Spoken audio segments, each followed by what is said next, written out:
Bonjour, c'est Cédric. Dans cette vidéo, je vais vous expliquer comment toucher la plus grosse subvention possible de la part du CNDS 2011. Cette méthode sera de toute façon réapplicable pour vos prochaines demandes de subvention, mairie ou conseil général. Il y a 3 étapes. Premièrement, vous allez devoir bien comprendre ce qu'attendent les partenaires publics de la part de votre club. Ensuite, comment est-ce que votre club va pouvoir bien répondre à ces attentes pour toucher la plus grosse subvention possible. Et enfin, comment est-ce que vous allez pouvoir remplir très facilement vos dossiers de subvention à partir de ces 2 étapes qu'on aura vues juste avant. Voyons donc ce qu'attendent les financeurs publics de votre part, et en particulier le CNDS.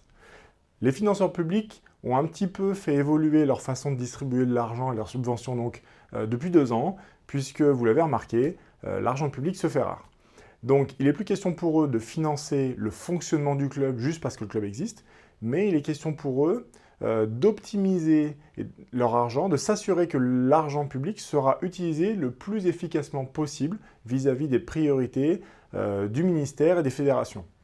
Donc, les associations subventionnées doivent remplir leur fonction d'utilité sociale sur ces axes stratégiques, même si ces axes sont un petit peu partout les mêmes. Donc par exemple, on peut parler des actions vis-à-vis de vos licenciés, que ce soit la formation des juges ou la formation des joueurs, des entraîneurs, l'organisation d'événements ou l'achat de matériel. Mais ça concerne aussi des actions pour les publics éloignés de la pratique sportive, le sport rural, le sport féminin, le sport handicap et le sport adapté, les zones particulièrement sensibles ou déclarées comme telles, la lutte contre les incivilités ou le dopage et le sport santé. Donc seules les actions de votre club qui rentrent dans ces clous-là vont vous permettre d'obtenir des subventions et non plus juste parce que vous voulez faire des matchs et des entraînements. Donc à nouveau, je vous le redis, personne ne vous doit de l'argent pour exister. Il n'y a aucune loi et aucun automatisme pour un club de toucher une subvention de la part d'une collectivité.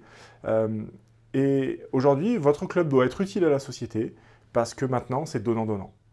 Maintenant qu'on a vu ce qu'attendent les collectivités de votre part pour pouvoir vous donner des subventions, voyons maintenant comment vous pouvez être le plus aidé possible.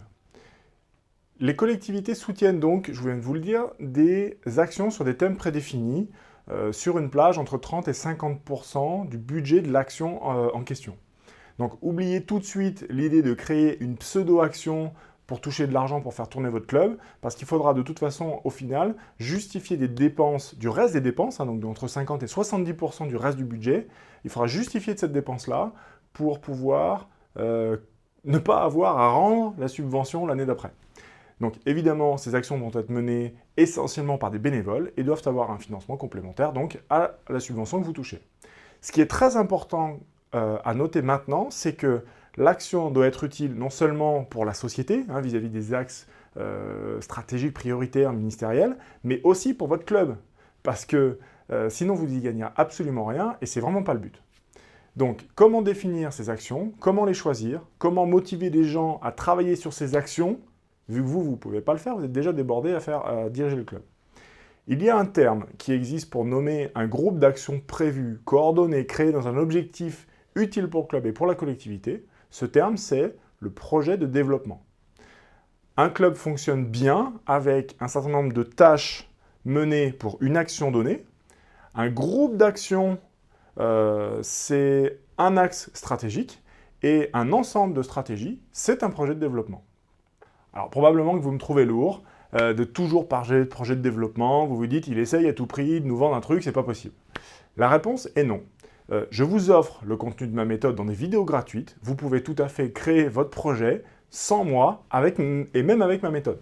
Donc, au passage, mon travail, c'est de la formation de dirigeants bénévoles. Donc, en l'occurrence, c'est tout à fait éligible dans les subventions de l'ensemble de vos financeurs publics.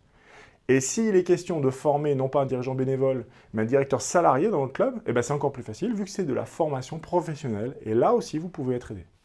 Je ferme la parenthèse.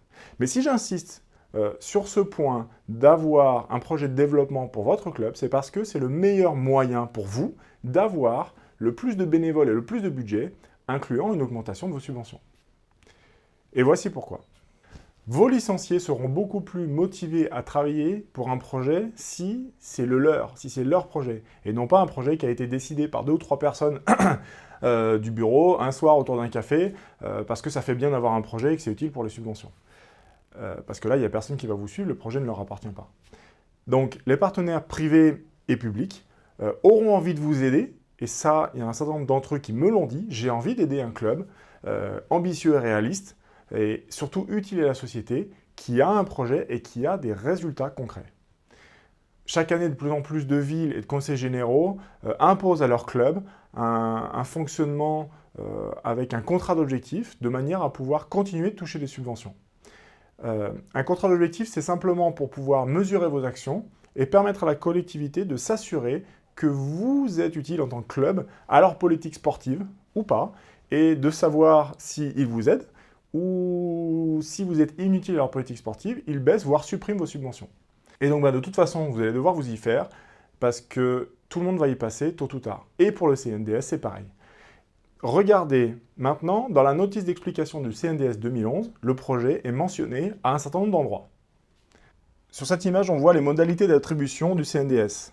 Il est question des directives générales du CNDS 2011, donc ça je viens de vous en parler, de l'engagement financier de l'association qui témoigne de la volonté de réaliser le projet, donc là il est question du financement complémentaire à la subvention, donc c'est de l'argent que vous allez devoir générer par rapport à l'action sur laquelle vous demandez une aide, et également, votre club doit s'inscrire dans une démarche de développement de la structure, un projet de développement, encore une fois. La pertinence du projet, la précision du descriptif de l'action et la budgétisation financière raisonnée, donc encore une fois, projet ambitieux mais réaliste. Et enfin, le montant total devra être supérieur à 750 €. Le montant total de la subvention CNDS devra être supérieur à 750 €. Donc il est question de mener des projets conséquents, parce que l'État ne veut plus saupoudrer avec 50 € par-ci, 200 € par-là, de l'argent de façon inutile. Ils veulent soutenir des projets conséquents et sérieux. Dans cette image sur les directives générales du CNDS, on voit que la mission du CNDS est de contribuer à la politique de développement des pratiques du sport. Il est bien question donc de développement, de créer des clubs, de faire grandir les clubs qui existent. Un petit club qui se contente de survivre, ça n'intéresse pas la politique publique. Et tout ça donc vis-à-vis, encore une fois, des orientations générales fixées par les ministères. Regardez un petit peu en dessous, le financement de la part territoriale du CNDS privilégieront le projet associatif, le projet de développement. Encore une fois, c'est pas moi qui le dis. Et concernant donc les clubs et les associations sportives, qui présenteront leur demande dans le cadre d'un projet éducatif, donc la valeur éducative, la valeur sociale de votre projet, dans le respect d'une éthique et de valeurs, des valeurs, encore une fois, c'est le constituant de base du projet, et vous le retrouvez ça dans la méthode Grandir en détail, contribuant à la politique de la fédération et des axes ministériels du CNDS. Enfin, sur cette troisième image, on voit que les actions éligibles de la part du territorial, il est question des projets d'action ou de développement vis-à-vis des priorités, encore une fois, du CNDS, mais bien d'actions et de projets de développement. Et regardez juste en dessous, l'aide aux actions en faveur des licenciés, la formation des dirigeants bénévoles est bien évidemment comprise, et le programme d'accompagnement Grandir n'est rien d'autre qu'un programme de formation, soit pour les dirigeants bénévoles, soit pour les directeurs salariés, dans le cadre de la formation professionnelle. Alors maintenant qu'on a vu ensemble comment bien répondre aux attentes des collectivités, vous allez pouvoir remplir le dossier de subvention très facilement.